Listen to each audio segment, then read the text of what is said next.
Mensuration के 2 videos करे। उसके अंदर हमने एरियाज़ के बेसिक फॉर्मूले देखे, कुछ एरियाज़ के क्वेश्चन सॉल्व करे। आज हम फर्दर डिस्कस करेंगे मेंसुरेशन पार्ट 3। इसके अंदर मैंने कुछ अच्छे लेवल के क्वेश्चंस जो हैं वो इंक्लूड किए हैं। और so let's begin guys. Question number 1. Question is, PQRS is a rectangle. The ratio of the sides PQ and QR is 3:1. If the length of the diagonal PR is 10 cm, then what is the area of the rectangle? हमें क्या दे रखा है question के अंदर? एक rectangle दे रखा है PQRS. ये एक रेक्टेंगल है. हमें क्वेश्चन में दे रखा है कि PQ अपॉन QR, इसका जो रेशियो है वो कितना है? 3:1. जब ऐसा रेशियो हमें गिवन होता है क्वेश्चन में कि PQ अपॉन QR का रेशियो 3:1 है, मतलब हम PQ को क्या कंसिडर कर सकते हैं? 3x, क्योंकि 3:1 दे रखा है तो PQ को हमने कंसिडर कर लिया 3x, और QR को हम क्या कंसिडर कर सकते हैं? 1x, तो QR को हमने कंसिडर कर लिया 1x. ठीक है. अब हमें दे रखा है if the length of the diagonal PR is 10. हमें ये डायगोनल है PR, इसकी लेंथ कितनी दे रखी है? 10 सेंटीमीटर, और हमें इस रेक्टेंगल का एरिया निकालना है. सिंपल है गाइस. ओके, सबसे पहले हमें जो क्वेश्चन में इंफॉर्मेशन गिवन है हम उसको यूज़ करते हैं. हमें डायगोनल दे रखा है और हमें बेस और परपेंडिकुलर दे रखा है. तो अगर इसके अंदर हम पाइथागोरस थ्योरम अप्लाई करें, क्या होता है? हाइपोटेन्यूज का square is equals to base square plus perpendicular square. अगर वो हम यूज़ करते हैं तो हमारे पास सिंपल एक ही वेरिएबल है, तो इस इक्वेशन से हम क्या निकाल लेंगे? एक्स निकाल लेंगे. एक्स की वैल्यू हम यहाँ पुट करेंगे तो हमारा बेस लेंथ निकल जाएगा, और एक्स की वैल्यू यहाँ पुट करेंगे तो हाइट निकल जाएगी. उसके बाद हमें पूछा क्या है? एरिया. तो एरिया का फॉर्मूला क्या होता है? लेंथ मल्टीप्लाई बाय ब्रेथ, तो उससे हमारा एरिया निकल जाएगा. चलो हम क्वेश्चन करते हैं. सबसे पहले पाइथागोरस थ्योरम क्या होता है? हाइपोटेन्यूज का square is equals to perpendicular square plus base का स्क्वायर. तो हाइपोटेन्यूज कितना है हमारा? 10, तो 10 का square is equals to perpendicular कितना है? 3x कंसिडर कर लो या 1x कंसिडर कर लो. 3x हम बेस लिख लेते, कोई नहीं. 3x का स्क्वायर प्लस 1x का स्क्वायर, तो that is 10 square is 100 is equals to 3x square is 9x square plus 1 का स्क्वायर इज 1x स्क्वायर, तो 9 प्लस 1 is 10x square is equals to 100. तो अगर x स्क्वायर की वैल्यू निकालें तो 100 अपॉन 10 डिवाइड में जाएगा, 0 से 0 कैंसिल, यानी हमारी x स्क्वायर की वैल्यू कितनी निकली? 10. हमें इसको सॉल्व करने की ज़रूरत नहीं है. क्यों नहीं है अभी आगे पता चल जाएगा. ओके, अगर हम एरिया की बात करें रेक्टेंगल के, तो एरिया क्या होगा? Length into breadth. This is our length and this is our breadth. तो लेंथ की वैल्यू कितनी है हमारी? 3x इनटू ब्रेथ की वैल्यू कितनी है हमारी? 1x. So area will be 3x square. 3 multiply by 1 is 3 and x multiply by x is x square. तो एरिया हमारा निकला 3x स्क्वायर, और हमें x स्क्वायर की वैल्यू ऑलरेडी पता है यहाँ से. ये हम यहाँ पुट कर देते हैं, तो 3 मल्टीप्लाइड बाय 10 दैट इज 30. तो एरिया हमारा कितना निकल गया? 30 सेंटीमीटर स्क्वायर. सो अब देखते हैं हमारे पास ऑप्शंस में 30 अवेलेबल है. जी हाँ, बिल्कुल अवेलेबल है. तो हमारे एरिया की वैल्यू कितनी हो गई? 30. That is option number B. B is the correct answer. समझ में आया? Okay, so let's start question number 2. Okay, question पढ़ते हैं पहले. The height of a cone is 24 centimeter and the area of the base is 154 centimeter square. What is the curved surface area of the cone? हालांकि ये question इतना difficult नहीं है, लेकिन ये मैंने इसलिए इंक्लूड किया है क्योंकि हमने इससे पहले कोन की बात नहीं करी है. तो कुछ हम कोन के बारे में भी डिस्कस कर लेंगे, तो इसलिए मैंने ये क्वेश्चन इसमें इंक्लूड किया है. तो सबसे पहले अगर मैं कोन का डायग्राम बनाऊं तो कोन ऐसा दिखता है. अगर आपने आइसक्रीम खाया हो तो आइसक्रीम कोन जो होता है वो इसी शेप का होता है. सिंपल है. नीचे वाला जो एरिया होता है ये एक सर्कल होता है, ये एक सर्कल है. ठीक है, सर्कल है तो डेफिनेटली इसका कोई रेडियस होगा, तो इसे हम बोलते हैं रेडियस r. ये जो है कोन का वर्टेक्स जो रेडियस को ज्वाइन करती हुई जो लाइन होती है इसे बोलते हैं कोन की हाइट। और ये जो पार्ट है इसे बोलते हैं कोन की स्लांट हाइट, रिप्रेजेंट किया जाता है एल से, और एल मीन्स है स्लांट हाइट। ओके, अब अगर हम इन तीनों के अंदर कुछ इक्वेशन एस्टेब्लिश करना चाहें तो हम देख सकते हैं यहाँ पे 90 डिग्री का एंगल बनता है। Although my line is not straight but this is a straight line, so यहाँ 90 डिग्री का एंगल बन रहा है। तो अगर हम इसके अंदर पाइथागोरस थ्योरम अप्लाई करें तो क्या हम ये इक्वेशन लिख सकते हैं, L square is equals to H square plus R square. ये हमारी हाइपोटेन्यूज है, हाइपोटेन्यूज का square is equals to base square plus perpendicular square. तो L square is equals to R square plus H square, ये हमारी एक equation बनी। Simple है।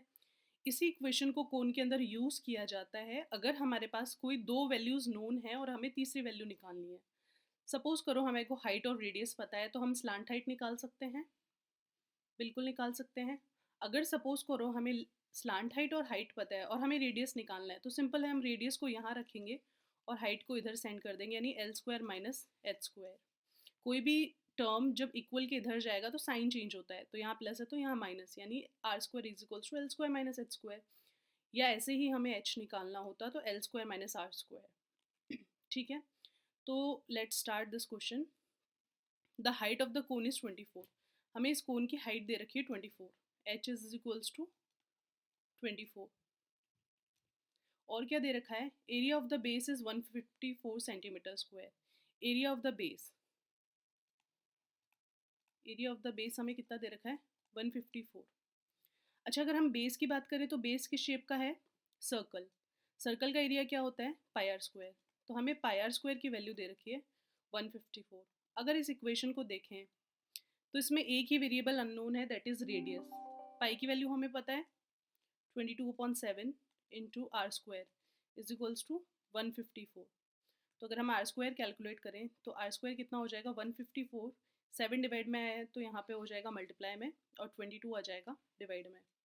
11 से अगर कैंसिल करें तो 11 1 से 11, 11 4 से 44, 11 2 से 22, 2 इंटू 7। तो आप देख सकते हो R square is equals to 7 multiplied by 7। तो अगर आर निकालेंगे तो रूट 7 मल्टीप्लाई बाई 7। जब रूट से कोई टर्म बाहर निकालनी होती है तो दो बार है तो उसको बाहर निकाल सकते हैं, यानी 7 इज रेडियस। हमें रेडियस की वैल्यू पता है 7, और हाइट हमारे पास ऑलरेडी क्वेश्चन में थी 24। अब हमें पूछा क्या है, curved surface area of cone. सबसे पहले हम बात करते हैं कर्व्ड सरफेस एरिया होता क्या है कोन का। कर्व्ड सरफेस एरिया का फॉर्मूला होता है पाई आर एल, जहाँ पे पाई की वैल्यू हमें पता है, आर हमें पता है, लेकिन हमें एल नहीं पता है। लेकिन मैंने आपको स्टार्टिंग में बताया था एल निकालने के लिए अगर एच और आर की वैल्यू पता है तो हम एल निकाल सकते हैं। तो हम यहाँ पे निकाल लेते हैं, L square is equals to radius. What is the value of radius, 7 हमने कैलकुलेट की थी, 7 square plus height H square. What is the value of H, 24, 24 square. Put करते हैं, 7 square is 49, 24 square is 576। Add करेंगे 6 to 5 is L square, so L is equals to root 6 to 5, that is 25। L की value निकल चुकी है हमारी 25।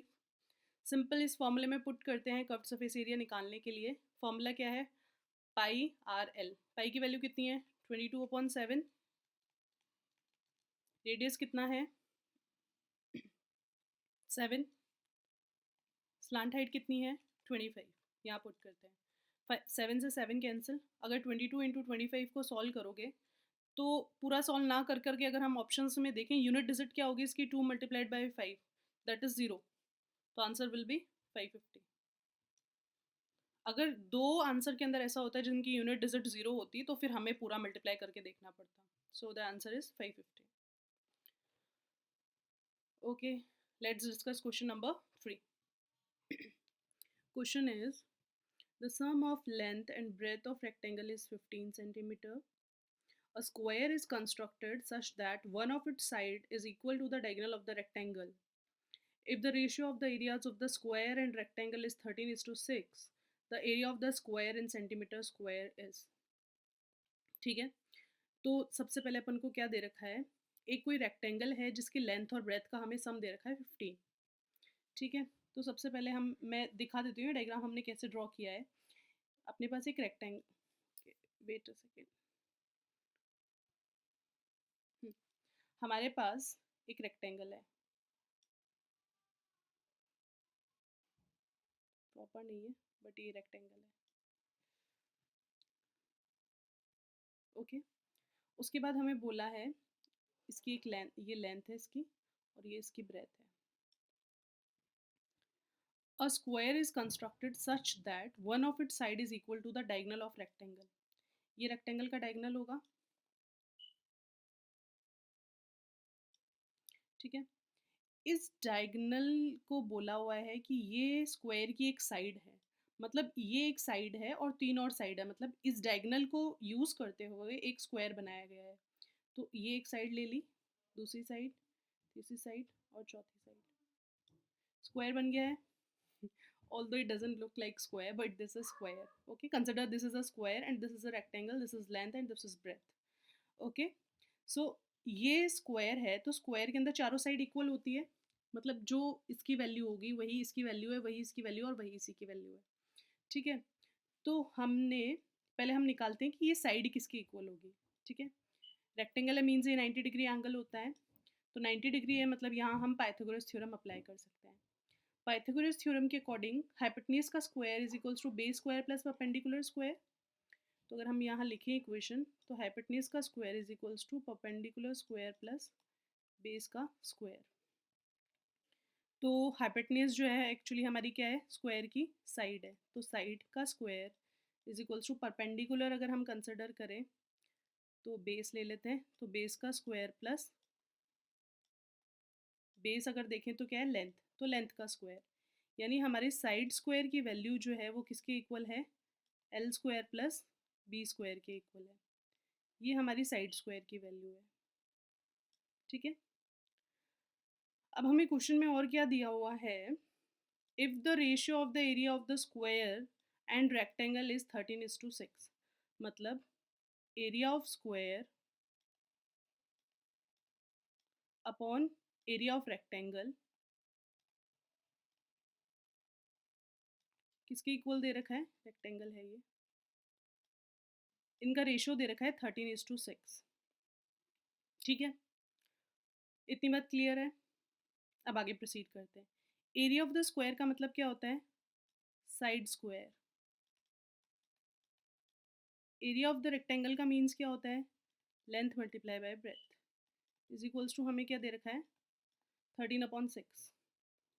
Side square की value क्या हमें पता है, बिल्कुल पता है हमें, साइड स्क्वायर की वैल्यू क्या है, length square plus breadth square. तो साइड स्क्वायर की जगह हमने लिख दिया length square plus breadth square upon में L B is equals to 13/6। अब हमारे पास इक्वेशन ये एक है, ठीक है।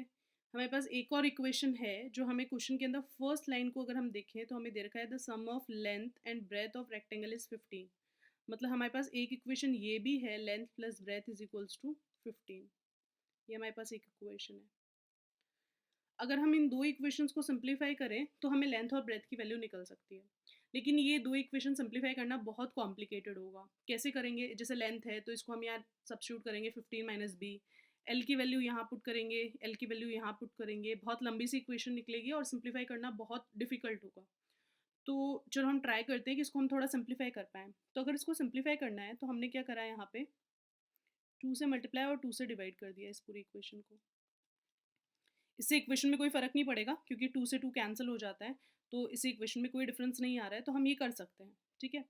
क्यों कर रहे हैं अभी समझ में आएगा आपको। ये जो 2 है इसको हमने यहाँ डिवाइड में भेज दिया, जा सकता है ये डिवाइड के अंदर, डेफिनेटली जा सकता है। ये मल्टीप्लिकेशन में है तो इधर जाएगा तो डिवाइड में होगा, इक्वल के इधर जा रहे हैं यानी डिवाइड में होगा।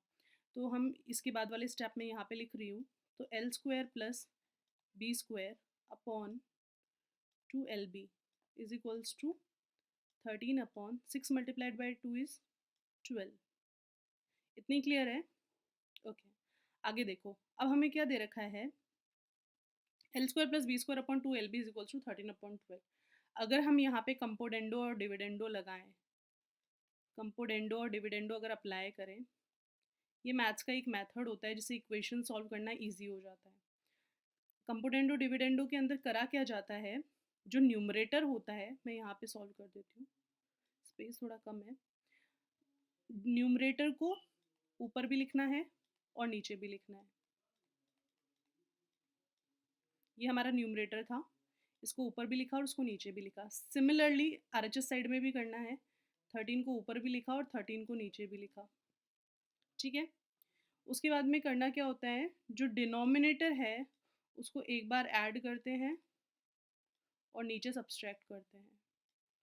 जो डिनोमिनेटर है उसको ऊपर ऐड करते हैं और नीचे सब्सट्रैक्ट करते हैं।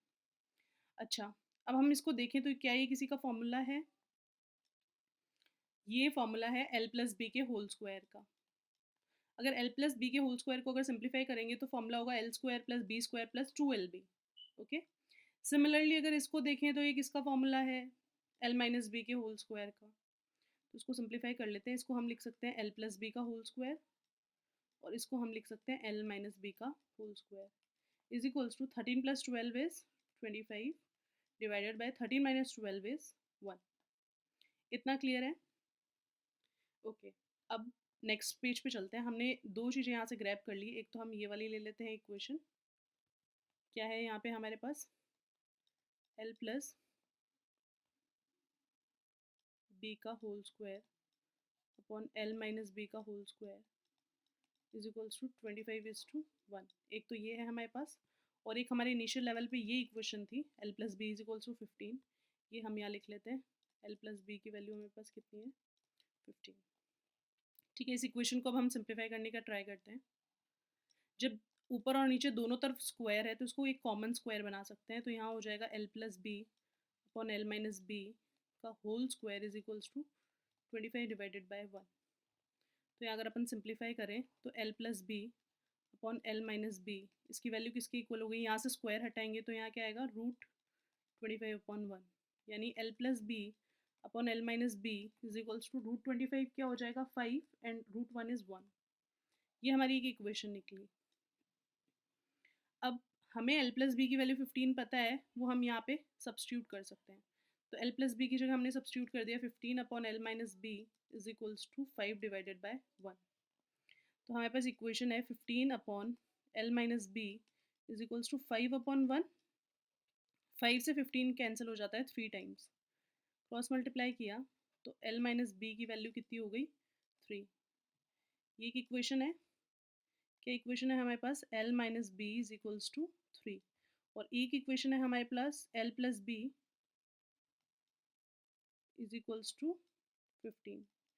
दो सिंपल इक्वेशन है, लीनियर इक्वेशन, इनको सॉल्व करेंगे। प्लस बी से माइनस बी कैंसिल, ये प्लस एल और ये प्लस एल, यानी 2l is equals to 15 plus 3 is 18। यानी अगर लेंथ की बात करें तो ये 2 डिवाइड में जाएगा, यानी 18 अपॉन 2 दैट इज 9। लेंथ की वैल्यू हमारे पास 9 है, तो अगर लेंथ की वैल्यू 9 यहाँ सब्सटीट्यूट करें, सॉरी इस वाली इक्वेशन में लेंथ की जगह 9 सब्सटीट्यूट कर दीजिए। यहाँ लेंथ की जगह 9 सब्सटीट्यूट किया तो ब्रेथ की वैल्यू क्या होगी? यहाँ आएगा 15 माइनस 9 यानी 6। यानी ब्रेथ की वैल्यू हमारे पास 6 है और लेंथ की वैल्यू हमारे पास 9 है। ये दो वैल्यूज़ हमने कैलकुलेट करी। पीछे वाली स्लाइड में चलते हैं। लेंथ की वैल्यू हमारे पास कितनी आ गई? 9, और ब्रेथ की वैल्यू हमारे पास क्या आ गई? 6। ठीक है, क्वेश्चन में क्या पूछा हुआ है? Area of square. Area of square, तो एरिया ऑफ स्क्वायर था, साइड क्या थी स्क्वायर की? यहाँ से हमने देखा था साइड स्क्वायर। साइड स्क्वायर क्या होता है? एरिया स्क्वायर का मतलब साइड स्क्वायर की वैल्यू है L square plus B square.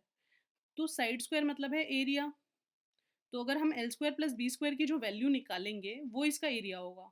तो एल स्क्वायर हमारा कितना है? 81। बी स्क्वायर हमारा कितना है? 36। 81 और 36 को जब ऐड करेंगे तो कितना होगा? 117। तो ये हमारे एरिया की वैल्यू है। तो 117 यानी option number A. Option number A is the correct answer. समझ आया? Okay then let's proceed to question number 4। Okay, पहले मैं क्वेश्चन पढ़ देती हूँ। The ratio between the length and the breadth of rectangular park is 3:2. If a man cycling along the boundary of the park at the speed of 12 km per hour completes one round in 8 minutes, then the area of the park in meters square is, ये हमें options दे रखे हैं। ठीक है, कोई rectangle है जिसकी length और ब्रेथ का हमें रेशियो मालूम है। फिर बोला हुआ है कि एक मैन साइकिलिंग कर रहा है उस रेक्टेंगल की बाउंड्री पे। जो मैन साइकिलिंग कर रहा है उसकी हमें स्पीड पता है और उसको एक राउंड कंप्लीट करने में कितना टाइम लग रहा है वो हमें पता है। हमें पूछा है पार्क का एरिया। ठीक है, तो सबसे पहले मैं कुछ क्लियर करना चाहूँगी। हमें आंसर पूछा है मीटर स्क्वायर में। हमें जो स्पीड पता है वो किलोमीटर पर आवर में है, तो पहले इसको हम मीटर पर आवर में चेंज करते हैं। तो वैसे तो सिंपल सा फॉर्मूला होता है, चलो इसको कैसे कन्वर्ट करते हैं मैं बताती हूँ पहले। जैसे 12 है, किलोमीटर को हमें किस में चेंज करना है, मीटर पर सेकेंड में चेंज करना है। तो किलोमीटर के अंदर कितने मीटर्स होते हैं, 1000। 1 आवर में कितने सेकेंड्स होते हैं, तो 1 आवर में मिनट्स कितने होते हैं, 60।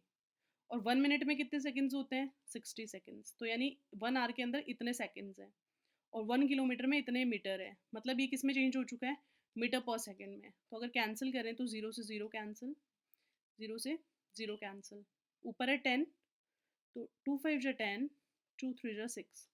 तो अगर इसको सिंप्लीफाई करेंगे तो आएगा 5/18, 6 3 जा 18। यानी कोई भी जो टर्म है अगर उसको मीटर पर सेकेंड के अंदर चेंज करना है तो हमें 5/18 से मल्टीप्लाई करना पड़ेगा। अगर किलोमीटर पर आवर में है और हमें उसे चेंज करना है मीटर पर सेकेंड के अंदर, तो हमें उसे मल्टीप्लाई करना पड़ेगा 5/18 से। ये समझ आया? ठीक है।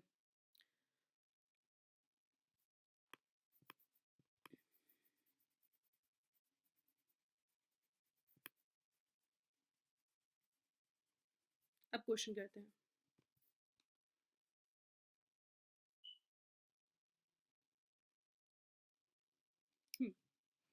देखो ये एक रेक्टेंगल है हमारे पास।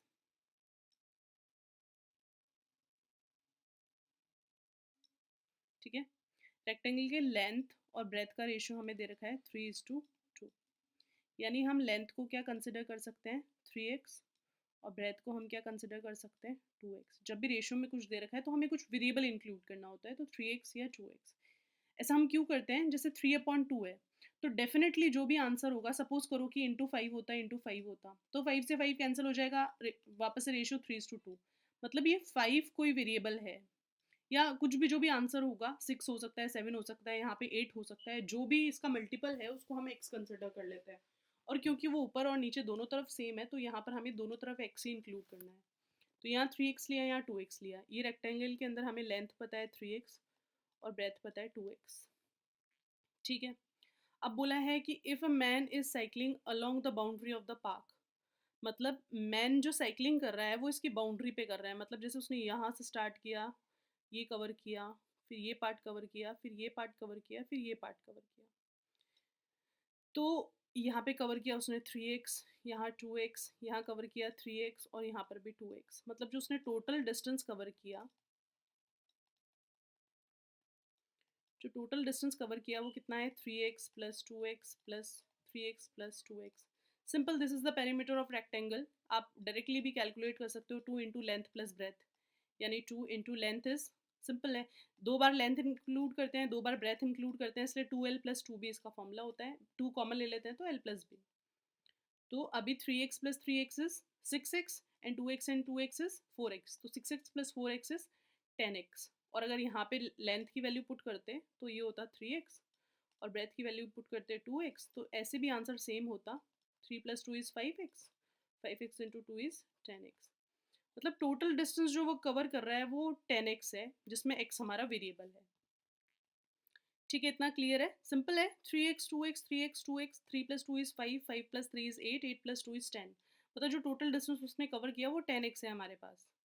ठीक है, अभी हमें स्पीड पता है। स्पीड की वैल्यू क्या है हमारी, स्पीड 12 किलोमीटर पर आवर। तो इसको मीटर पर सेकंड में अभी चेंज करने के लिए आपको बताया 5/18 से मल्टीप्लाई करना होता है। किलोमीटर पर आवर को मीटर पर सेकंड में चेंज किया, तो 6 2 जा 12, 6 3 जा 18। और कुछ कर सकते हैं नहीं, तो आंसर कितना हो गया, 10/3 मीटर पर सेकेंड। ये हमारे पास है स्पीड। हमारे पास टोटल डिस्टेंस है कि उसने कितना टोटल डिस्टेंस कवर किया। ठीक है, अब हमारे पास एक और चीज़ है, completes 1 round in 8 minutes. 1 round मतलब ये जो अभी उसने 1 राउंड क्लियर किया, 1 राउंड मतलब 10x। जब वो 10x डिस्टेंस ट्रेवल कर रहा है तो वहाँ उसकी स्पीड ये है और उसको जो टाइम लग रहा है वो टाइम कितना है हमारे पास 8 मिनट्स। तो 8 मिनट्स को अगर अपन सेकंड्स में चेंज करेंगे तो 1 मिनट के अंदर कितने सेकंड्स होते हैं 60। तो 8 इंटू 60 यानी 480। अच्छा, हमें सेकंड्स में क्यों हमने चेंज किया है, क्योंकि हमारे पास यहाँ जो है वो मीटर पर सेकंड है, इसलिए हमने इसको सेकंड्स में कन्वर्ट कर लिया। ठीक है, कितना क्लियर है? अब देखो, स्पीड का फॉर्मूला होता है डिस्टेंस अपॉन टाइम। ये हमारा स्पीड का फॉर्मूला होता है। Speed is equals to distance upon time. Speed की वैल्यू कितनी है 10/3 मीटर पर सेकेंड, तो स्पीड की जगह हमने लिख दिया 10/3। डिस्टेंस की वैल्यू कितनी है, एक पूरा राउंड क्लियर करा है, एक पूरा राउंड क्लियर करने के लिए कितना डिस्टेंस कवर किया 10x, तो डिस्टेंस की जगह लिख दिया 10x। टाइम की वैल्यू कितनी है 480 सेकेंड्स, टाइम की जगह हमने लिख दिया 480। 10 से 10 कैंसिल सिंपल, 3 से कितने टाइम में कैंसिल हो रहा है, 3 1 3, 3 6 18 0, सब यहाँ पे 1/1 है, यहाँ पे x/160 है। क्रॉस मल्टीप्लाई किया तो x की वैल्यू कितनी आई 160। ये हमारी x की वैल्यू है। ठीक है, हमें पूछा क्या है the area of the park. Area of the park, तो एरिया ऑफ द पार्क की अगर बात करें तो एरिया ऑफ द पार्क क्या होगा, लेंथ मल्टीप्लाइड बाय ब्रेथ, क्योंकि ये रेक्टेंगल है। तो अगर एरिया की बात करें तो 3x मल्टीप्लाइड बाय 2x, यानी 3 2 6 इंटू एक्स स्क्वायर, यानी किसके इक्वल हो जाएगा 6 इंटू 160 इंटू 160। इसकी वैल्यू कैलकुलेट करेंगे तो सिंपल वो हमारा आंसर होगा। ठीक है, कैलकुलेट कर लीजिए जल्दी से। 6 6 जा 36, 6 1 जा 6 9, 960, 960 मल्टीप्लाइड बाय 160। कैलकुलेट कर लीजिए इसको, और जो आंसर होगा 960 इंटू 160, और ये हमारा आंसर किस में होगा मीटर स्क्वायर के अंदर। इसको कैलकुलेट करेंगे तो आंसर आएगा 153600। So the correct answer is 153600 metre square. I hope समझ में आया। Next question is 5 cubes each of side 3 centimeter are joined end to end. What is the total surface area of the resulting cuboid? हमारे पास कोई 5 cubes हैं जिनकी side 3 centimetre है, उन्हें हमने ज्वाइन किया एंड टू एंड, और जो टोटल सरफेस एरिया है वो रिजल्टिंग क्यूबॉइड, डेफिनेटली आपको दिख रहा है कि ये क्यूबॉइड हो चुका है। अगर इसको कंसिडर करो आप, ये पार्ट, अब अगर इसका फिगर देखें तो ये रिजल्टिंग जो है ये इस तरीके का हमारा फिगर है, दैट इज क्यूबॉइड। तो 5 क्यूब्स को हमने ज्वाइन किया एंड टू एंड, और जो रिजल्टिंग क्यूबॉइड बना है उसका हमें सरफेस टोटल सरफेस एरिया पूछा है।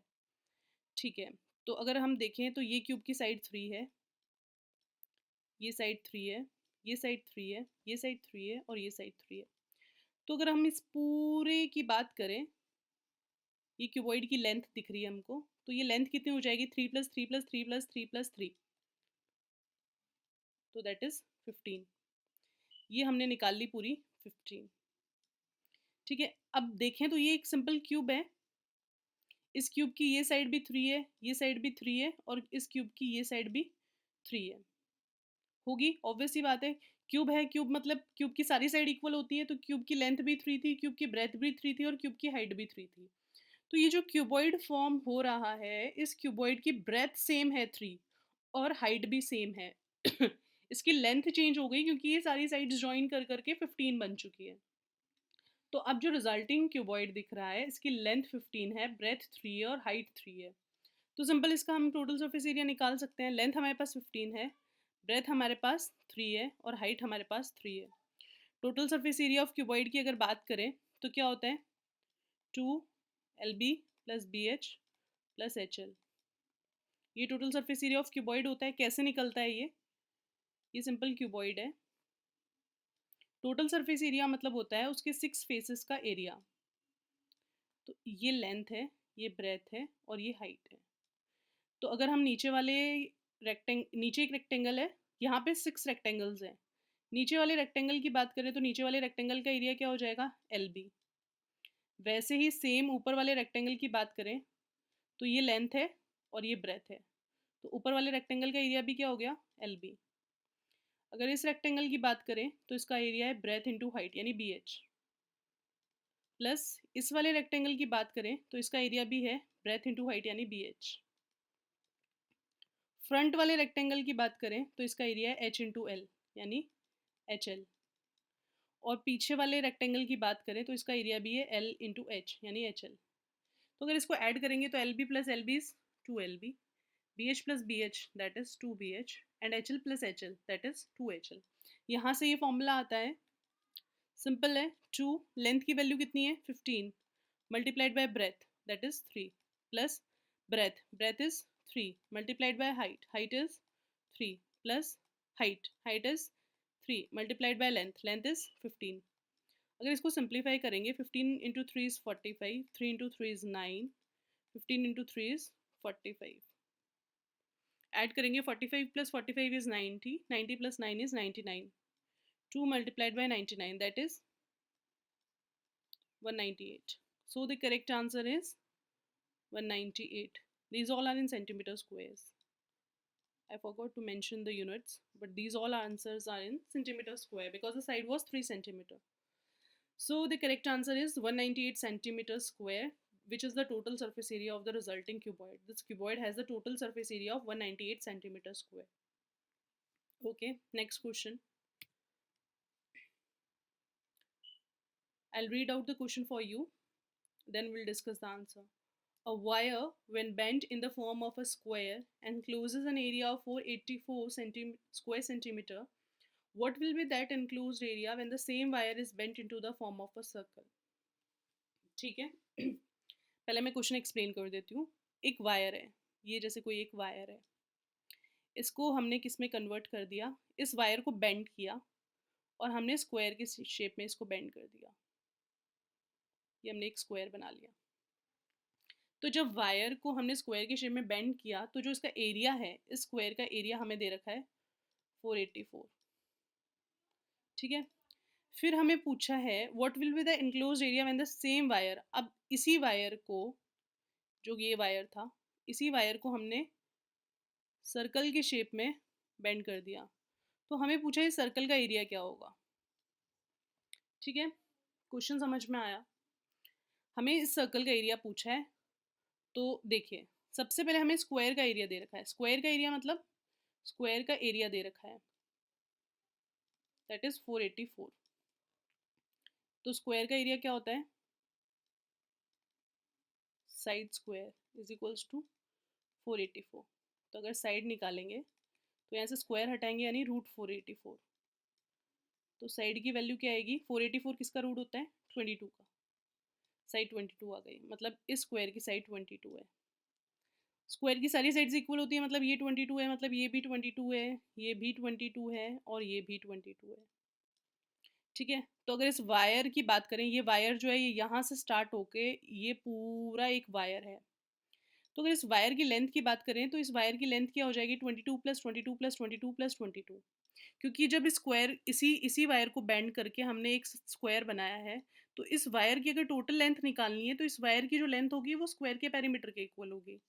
तो वायर की लेंथ कितनी हो जाएगी 22 plus 22 plus 22 plus 22 that is 44 plus 44 that is 88, मतलब इस वायर की लेंथ 88 है, ठीक है। इतनी बात क्लियर है। अब इसी वायर को हमने बेंड करके क्या बनाया है, एक सर्कल बनाया है, मतलब ये जो वायर की लेंथ है ये सर्कल के पेरीमीटर के इक्वल होगी। वायर की लेंथ कितनी है 88, ये किसके इक्वल है, सर्कल के पेरीमीटर के। सर्कल के पेरीमीटर को क्या कहते हैं, सर्कमफ्रेंस कहते हैं, तो सर्कल के सर्कमफ्रेंस के इक्वल है। वायर की लेंथ है 88 जो इस सर्कल की ये बाउंड्री के इक्वल है, ये बाउंड्री मतलब सर्कमफ्रेंस ऑफ द सर्कल। तो सर्कमफ्रेंस ऑफ द सर्कल का फॉर्मूला क्या होता है 2 पाई आर। स्टार्टिंग में हमने जो क्वेश्चंस डिस्कस किए थे उसमें हमने बात की थी कि सर्कल के पैरामीटर का फॉर्मूला होता है 2 पाई आर, तो सर्कमफ्रेंस की जगह हमने डाल दिया 2 पाई आर, ये हमें पता है 88, तो 2 into pi is 22/7 into R is equals to 88। Simplify करते हैं, 22 से 88 कितनी बार में कैंसिल हुआ 4, 2 2 जा 4, यानी रेडियस की वैल्यू 7 मल्टीप्लाई में जाएगा, यानी 2 into 7, that is radius is equals to 14। हमें ये जो सर्कल है इसका रेडियस पता है 7।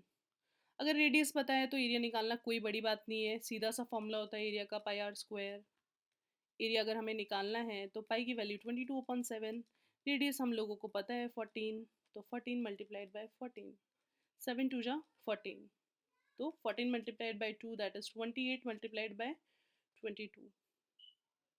ठीक है, सिंपल है। अब अगर देखें, अगर पूरा सॉल्व करने की ज़रूरत नहीं है, यूनिट डिजिट देखते हैं। यूनिट डिजिट 8 को 2 से मल्टीप्लाई करेंगे, यानी 6 यूनिट डिजिट, सबसे लास्ट में जिसके 6 आ रहा है एक ही है, तो ये हमारा आंसर होगा, दैट इज ऑप्शन नंबर ए।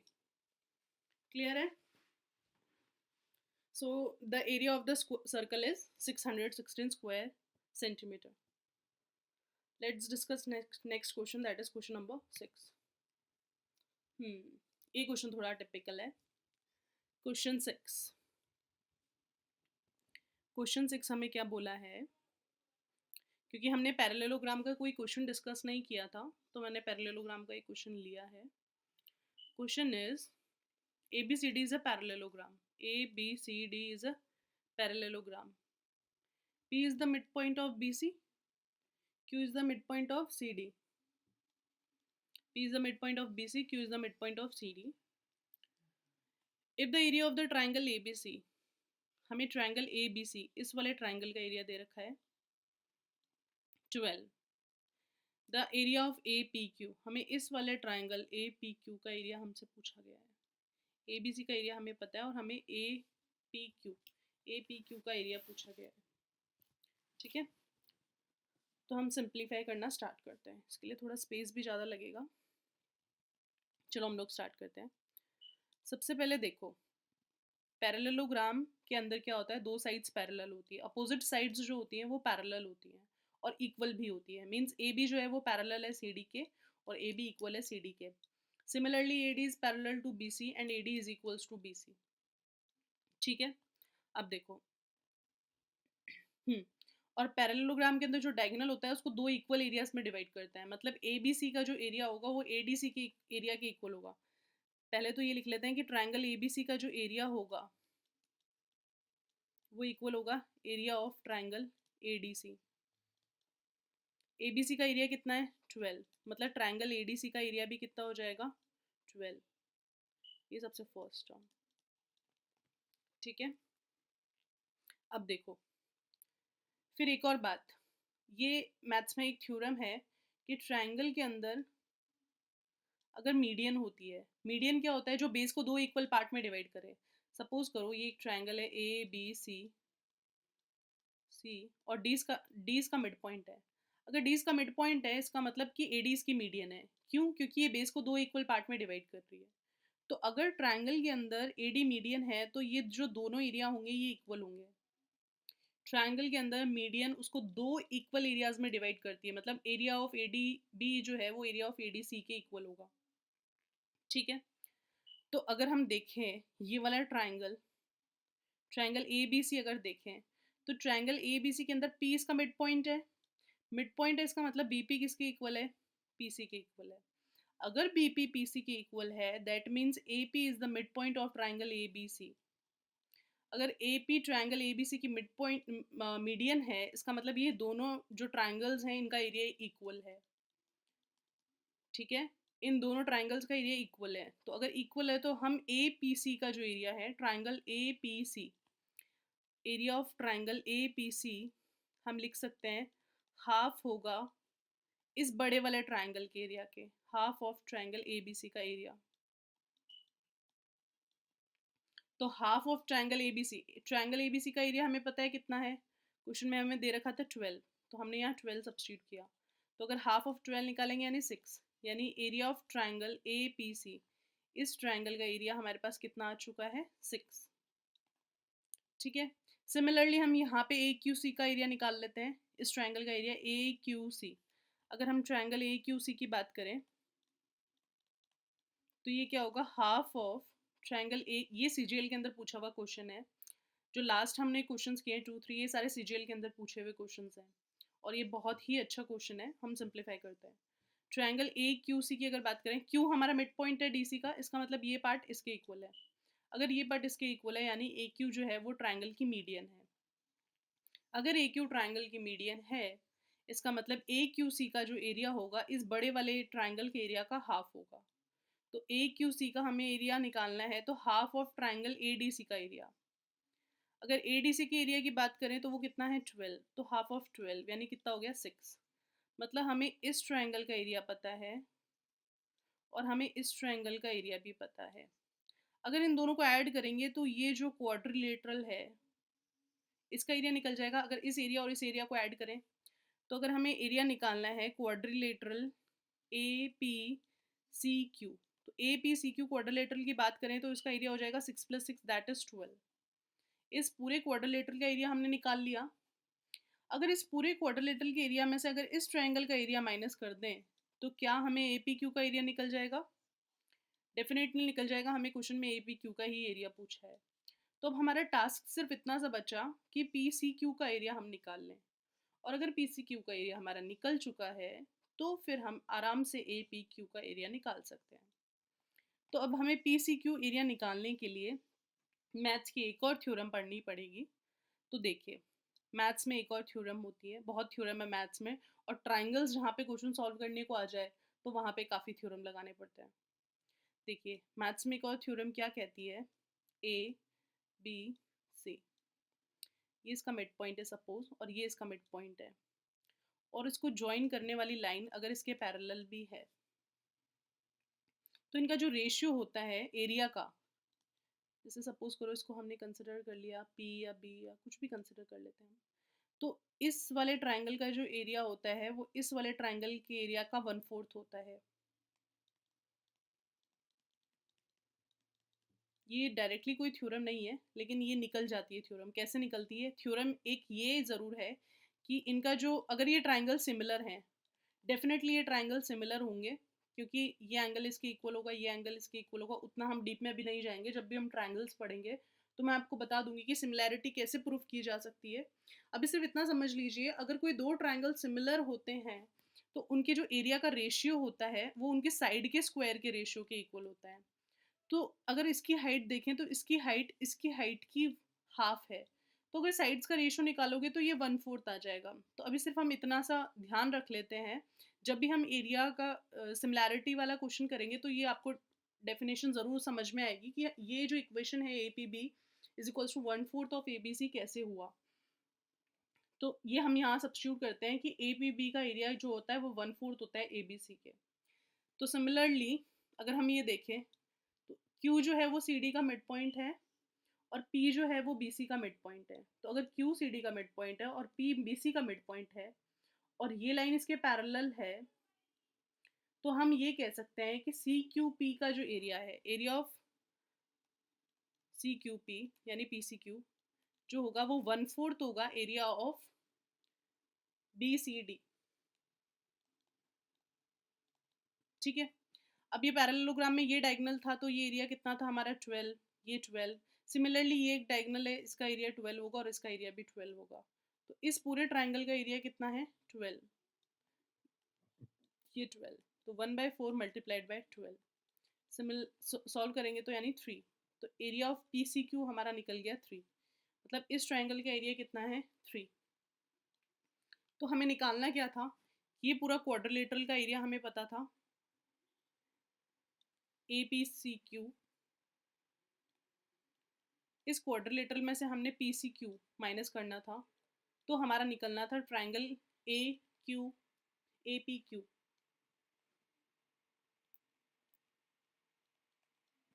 तो अगर ए पी सी क्यू की बात करें तो ए पी सी क्यू का एरिया हमने पहले से निकाला था 12, और पी सी क्यू की बात करें तो पी सी क्यू का हमने निकाल लिया 3, तो 12 - 3 इज 9, तो 9 इसका एरिया निकल जाएगा। यानी ए क्यू पी इस ट्रायंगल का जो एरिया है वो हमारा कितना है 9 सेंटीमीटर स्क्वायर। जो लोग बैंकिंग की तैयारी कर रहे हैं उन्हें ये क्वेश्चन अगर डिफ़िकल्ट लग रहा है तो डेफिनेटली लगेगा, क्योंकि उन लोगों के सिलेबस के अंदर ये टॉपिक नहीं है।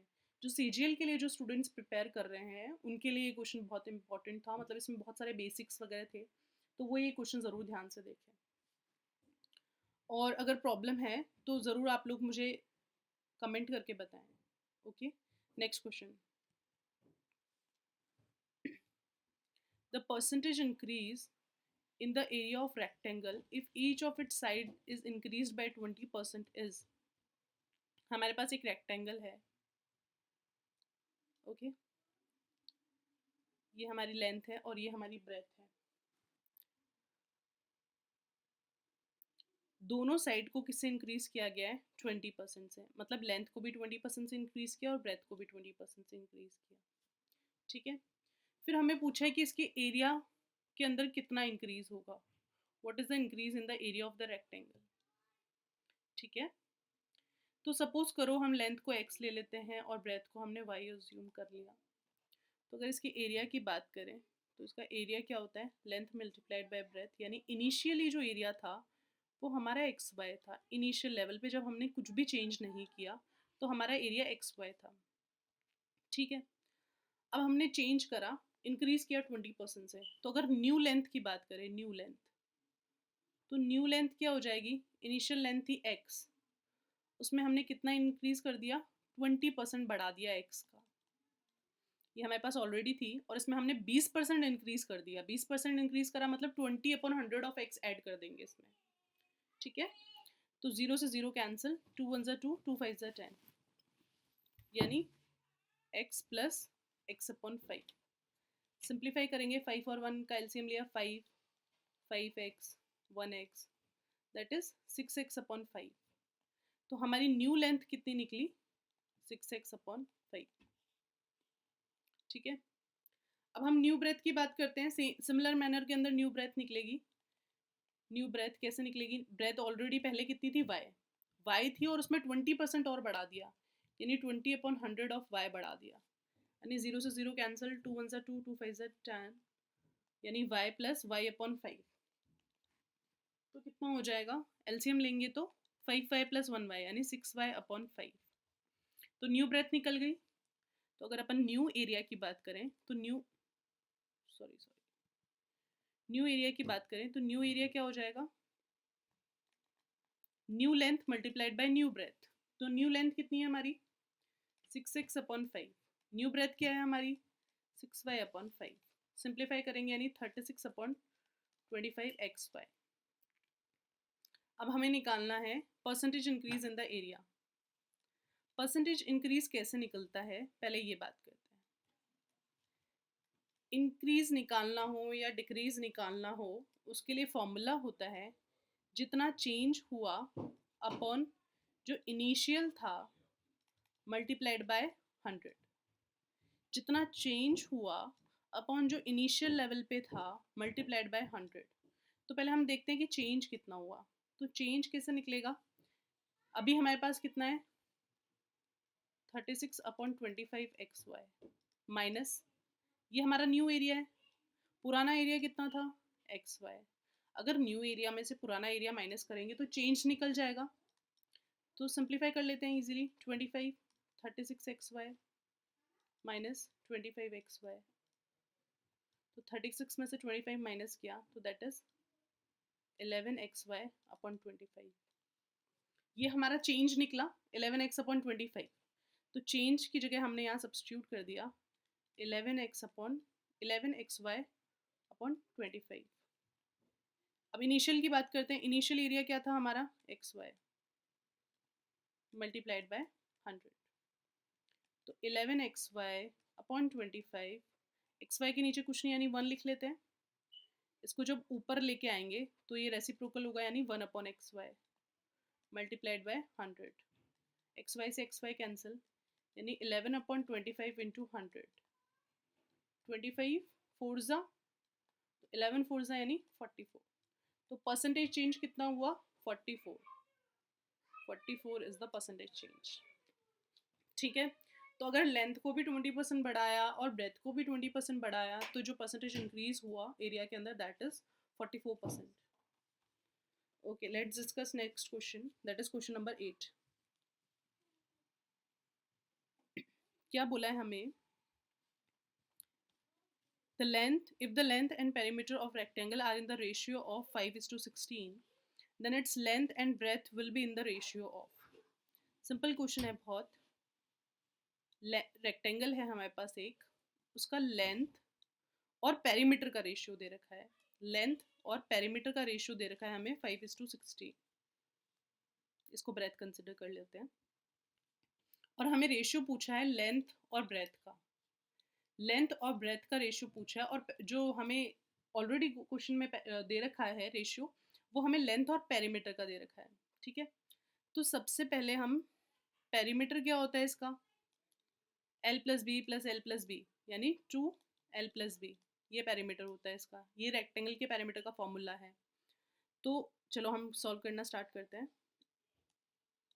लेंथ अपॉन पेरीमीटर, पेरीमीटर कितना दे रखा है 2 एल प्लस बी, इन दोनों का रेशियो हमें ऑलरेडी क्वेश्चन में दे रखा है 5/16।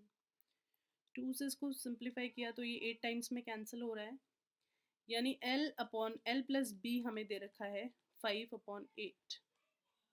अगर रेसिप्रोकल करें तो यानी एल प्लस बी को ऊपर लिखा, एल को नीचे लिखा, और 8 को ऊपर लिखा, 5 को नीचे लिखा। क्यों लिखा है इस इक्वेशन में आपको पता चल जाएगा। अब हम इसे सेपरेट कर सकते हैं, बिल्कुल। इसको हम L upon L plus B upon L, मतलब हमने एल को भी एल से डिवाइड कर दिया और बी को भी एल से डिवाइड कर दिया, तो B upon L is equals to 8/5। ये चीज़ हम इजीली कर सकते हैं, जो चीज़ मैंने आपको अभी बताई है। जैसे क्वेश्चन के अंदर अगर सपोज करो 12 प्लस 8/25 है, या 2 ले लेते हैं, ये थोड़ा आपके लिए समझना ईजी रहेगा। 12 प्लस 8/2 है, तो अगर इसको वैसे सॉल्व करेंगे तो कितना होगा 20, 12 प्लस 8 इज 20/2, दैट इज 10। और अभी मैंने जो करा, यानी इनको हम अलग कर सकते हैं, तो 12/2 प्लस 8/2, अगर आप ऐसे भी सॉल्व करेंगे तो 6 प्लस 4 दैट इज 10। दोनों इक्वल है, बिल्कुल इक्वल है। तो इक्वेशन को 12 प्लस 8/2 को 20/2 भी लिख सकते हैं, एंड 12/2 प्लस 8/2 भी लिख सकते हैं। तो यहाँ हमने L plus B upon L को L upon L plus B upon L में चेंज कर लिया, इज इक्वल्स टू 8/5। ऐसा करने का मोटिव क्या है, एल से एल कैंसिल, यानी यहाँ हम लिख सकते हैं 1 plus B upon L is equals to 8/5।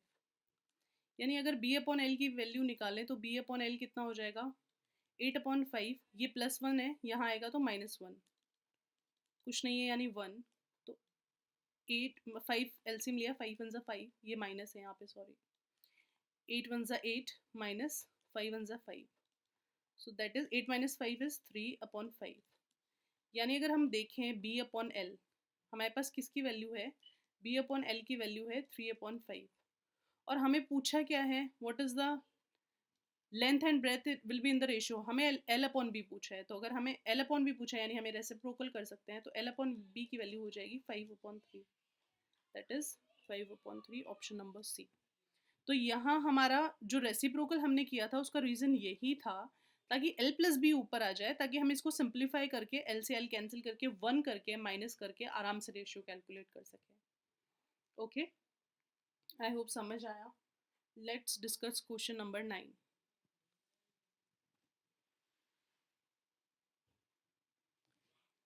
The ratio of the sides of triangle is 3:4:5, and the area of the triangle is 72 square units. Then the area of the equilateral triangle with same perimeter as the first triangle is 48√3, 96, 60√3 or 32√3. This is root 3, okay? This is root 3. Okay. हमें कोई triangle दे रखा है जिसकी sides का ratio दे रखा है 3x, 4x और 5x। ठीक है, और हमें इस ट्रायंगल का एरिया भी दे रखा है, दैट इज 72। और हमें then area of equilateral triangle with same perimeter, जो इस ट्रायंगल का पेरीमीटर है उसी पेरीमीटर का हमने कोई दूसरा इक्विलेटरल ट्रायंगल बनाया। इक्विलेटरल ट्रायंगल मतलब जिसकी तीनों साइड इक्वल है, सारी साइड्स जो होंगी इक्वल होगी, दैट इज ए। उसका हमें क्या पूछा है, एरिया पूछा है, उसका हमें ये पार्ट पूछा है, एरिया। ठीक है। तो सबसे पहले हम इक्विलेटरल ट्रायंगल के एरिया का फॉर्मूला पढ़ लेते हैं। इक्विलेटरल ट्रायंगल के एरिया का फॉर्मूला होता है √3/4 इंटू साइड स्क्वायर। ये आप याद कर लें, इक्विलेटरल ट्रायंगल का फॉर्मूला होता है √3/4 साइड स्क्वायर। तो सिंपल है, अगर हमें इस ट्रायंगल का एरिया निकालना है तो हमें इसकी साइड जाननी पड़ेगी, क्योंकि इसके साइड बिना हम इसका एरिया नहीं निकाल सकते। तो अगर हमें कैसे भी इस ट्रायंगल की साइड पता चल जाए तो हम इसका एरिया निकाल सकते हैं। ठीक है, तो हम क्वेश्चन करना स्टार्ट करते हैं। अगर हम यहाँ देखें, ये जो ट्रायंगल हमें दे रखा है जिसके साइड्स का रेशियो 3x 4x और 5x है, तो अगर इसमें हम पाइथागोरस अप्लाई करने का ट्राई करें कि तो हम देखेंगे कि क्या 3x प्लस 4x का स्क्वायर्स जो है उनका सम 5x के स्क्वायर के इक्वल है। तो हम चेक करते हैं, 3x का स्क्वायर इज 9x स्क्वायर, 3 का स्क्वायर इज 9, x का स्क्वायर इज x स्क्वायर, 4 का स्क्वायर इज 16, x का square is x square is equals to 5 का स्क्वायर इज 25, x का स्क्वायर इज x स्क्वायर। तो 16 प्लस 9 अगर हम चेक करेंगे तो कितना होगा, 25x स्क्वायर, और यहाँ पे भी 25x स्क्वायर, यानी इसमें पाइथागोरस थ्योरम लग रही है। अगर इसमें पाइथागोरस थ्योरम लग रही है, इसका मतलब ये जो ट्राइंगल है ये राइट एंगल्ड ट्राइंगल है। तो अगर ये राइट एंगल ट्राइंगल है तो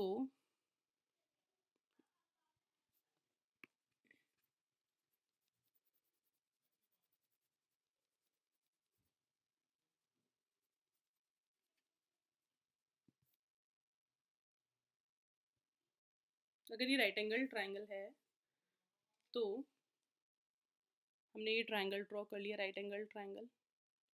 ये हाइपोटेन्यूज है, हाइपोटेन्यूज होगी लॉन्गेस्ट साइड। किसी भी साइड को आप बेस मान सकते हो और किसी भी साइड को आप परपेंडिकुलर मान सकते हो। ठीक है, ये हमारा राइट एंगल ट्राइंगल है। और ये जो था ये हमारा एरिया ऑफ इक्विलेटरल ट्राइंगल है, एरिया ऑफ इक्विलेटरल ट्राइंगल। ठीक है, ये उसका फॉर्मूला है जो हमें यूज़ करना है। ठीक है, अब अगर इस ट्राइंगल के एरिया की बात करें, ये कोई ट्राइंगल है हमारा ABC, अगर इसका एरिया हमें निकालना हो तो इसके एरिया का फॉर्मूला होगा half multiplied by base multiplied by height. क्योंकि यहाँ पे एंगल 90 डिग्री है, बेस हमने ले लिया 3x multiplied by height is 4x। अगर इसको सिंप्लीफाई करें तो 2 2 जा 4, that is 3 into 2 is 6, x multiplied by x is x square. यानी इस ट्राइंगल का एरिया हमें कितना आया, 6x स्क्वायर। और इस ट्राइंगल का एरिया हमें क्वेश्चन में ऑलरेडी दे रखा है, area of the triangle is 72 square units. ये हम यहाँ यूज़ करते हैं। एरिया हमें क्वेश्चन में कितना दे रखा है, 72, यानी 6x स्क्वायर की वैल्यू किसके इक्वल हो गई, 72 के।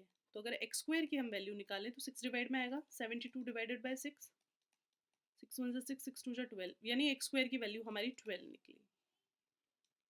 सिंपल है। अब हमें दे क्या रखा है, then the area of equilateral triangle with the same perimeter as the first triangle. इस ट्राइंगल का जो पेरीमीटर है ये इक्वल है इक्विलेटरल ट्राइंगल के पेरीमीटर के। तो अगर इस ट्राइंगल के पेरीमीटर की बात करें तो कितना होगा इसका perimeter, 4x plus 3x plus 5x, 4 3 7, 7 plus 5, this is 5, that is 12x। Perimeter है इसका 12x। अगर x की वैल्यू यहाँ से निकालें तो कितनी होगी, √12। √12 को हम लिख सकते हैं 2 इंटू 2 इंटू 3, 2 2 जा 4 3 जा 12। जो चीज़ दो बार आती है रूट में उसे बाहर निकाल सकते हैं, तो 2√3, यानी x की वैल्यू 2√3 है। तो ये x की वैल्यू यहाँ पुट करते हैं तो पेरीमीटर हमारा निकलेगा 12 into x is 2√3, that is 2√3, हमने यहाँ सब्स्टिट्यूट किया, 12 इंटू 2 इज 24√3। ये हमारा पेरीमीटर निकला।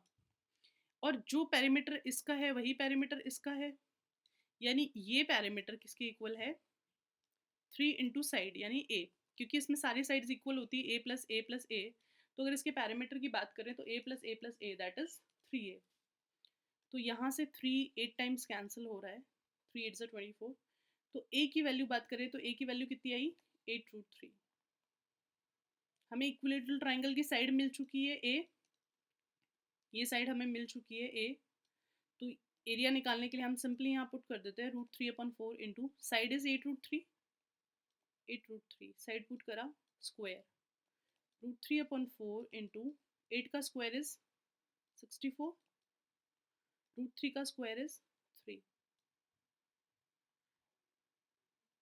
दिस इज 4, √3 का स्क्वायर इज 3।